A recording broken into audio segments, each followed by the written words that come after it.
Hi, everybody, and welcome back to The Uplift. Simple thoughts for complex times. It's been a while since we saw each other. I hope you caught up on your homework that I assigned you and were a little extra kinder than you needed to be to somebody who needed you to be.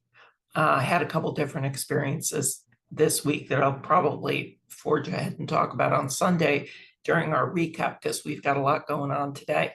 And I want to make you aware of a couple things. I'm going to be plugging some people today.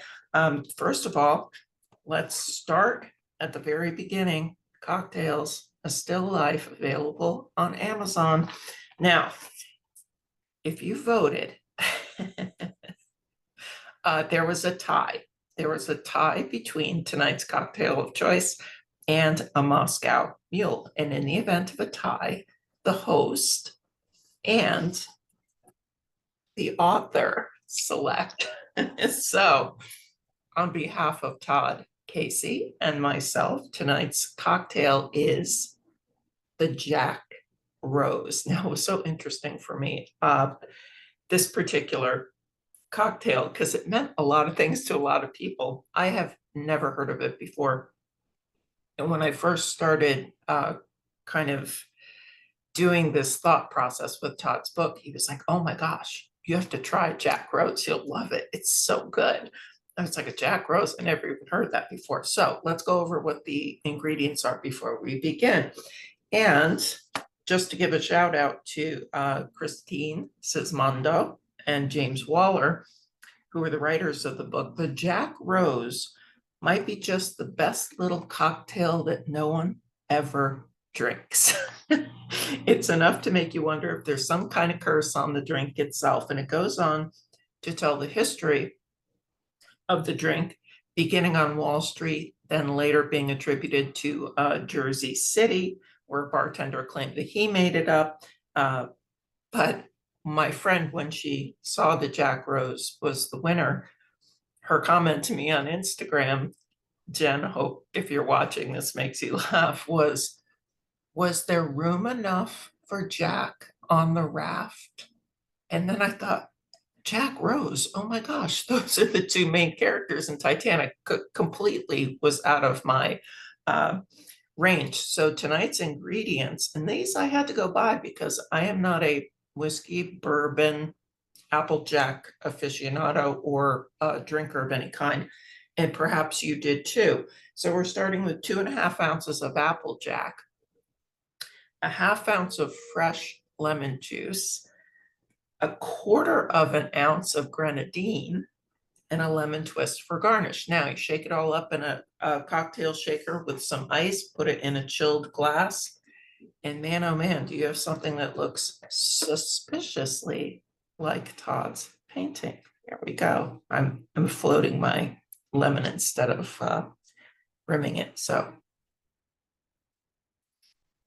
and it matches my turtleneck, which is always nice when you're doing this kind of vlog. Wow. That's just as the book implies. It's kind of sweet, tart, but not too punchy in either direction. And it does have a kick. So onward we go. Get yours out. Start the party. Tonight's topic came to me in a really unusual way. Remember last Sunday, we were talking about paying it forward. When you get to where you want to be in your life, when you get close to where you want to be, when you've reached a level of success, of popularity, of connection with other people, turn around and help the next one in line that awaits that kind of feeling, that kind of connection, that kind of community. I had been watching something that a friend of mine is producing with a partner of his. It is a new podcast, and it is called, and I will mention it in the description box specifically. You may want to check this out after we talk about what we're going to talk about. It's called the Empower Man podcast, and it's hosted by my friend, Greg Tedora, but also Mike Gallagher, who is his friend. Now, 2 men in their 40s, okay? talking about topics and subject matters. It's geared toward men, but I was a chick who was trying to support it for my buddy. And I found real profound walkaway moments and questions for me. And one of them I'm going to pose to you tonight. And I don't want to take credit for something as if it were my own idea. This concept, this question, this community topic that we're going to come up with comes directly from a segment of their very first podcast. And it was very powerful for me. And I thought about it for a few days and I wanted to pass it on and have you think about it as well. The Empower Man podcast, by the way, I'm the mom of a son who's in his 30s. You may be the mom or a cousin or a friend or a neighbor or a brother or a wife who has a gentleman in your life who's seeking to belong to a community of thinkers where it's safe to say what makes you feel vulnerable, what makes you feel proud, what makes you feel empowered, who are the friends you have. This podcast has a real unique twist on it. And I also love it because it isn't just like note on the door, no girls allowed. They stop the podcast often and say, and ladies, if you're listening as well, because these topics are universal, no matter what gender you may be or identify with. So here we go with the question. They're talking about a lot of things, and they're talking about the communities that we decide to become part of, the people that we allow into our life, the relationships that we build. When in that journey, sometimes people need to get off at the exit ramp. When they stop being productive, positive, encouraging, supportive, thoughtful, kind to you. And that was an interesting illustration for me to run in my mind while I was watching this podcast, because I tend to like to think that I don't think that way. In other words, I've got a tribe. I've stuck with my tribe. They are mixed of both my male and female friends, my relatives, people that feel like my sisters. And I can imagine that if anyone had started becoming kind of like a negative Nancy, I might have been open to some of the suggestions that Greg and Mike were putting forward. So they asked their listeners, and I'm asking you, who gets a ticket of entry into your community? Who gets a seat at your table, which is directly attributed to how they phrased it? How long do they get to stay? And when do they need to leave? I started thinking about that because, okay, let's take out our friends. I mean, our family. Let's take out our family. Of course, if someone said to me, you can have 10 seats at your table, who's going to fill them? I started doing the math on who very carefully those 10 people would be. But for the sake of argument, we're all going to want to pick our families. For the most part, I'm going to want my kids to be at the table. I'm going to want my boyfriend to be at the table. So we'll put those aside. And we have 8 or 10 seats left. Greg and Mike did not put numbers on these. I am putting numbers on these because I think it's important. It helps you focus to really see who's priority in your life, who's the most supportive, who's the most emotionally connected, who's the most dependable, who would vouch for you and you them. I have a couple of ideas in my head who I would like at that table for the long haul, who I would enjoy dinner and lunch at that table with, whose name I would carve in their own chair that nobody else can sit in. And I wonder if you do too. And if you do, put some thought into exactly who those people are and let them know that they are those people. How beautiful it is to share what you think or what you resurrected thinking about somebody in your world that knows you love them, that knows they're your friend, that knows you value them. But like we've said on so many episodes here, hearing it, getting off this broadcast and say, hey, I followed this wackadoodle podcast and she asks all these funny questions that I ponder. Tonight's question was, who gets one of the 8 seats at my table? One of my picks was you.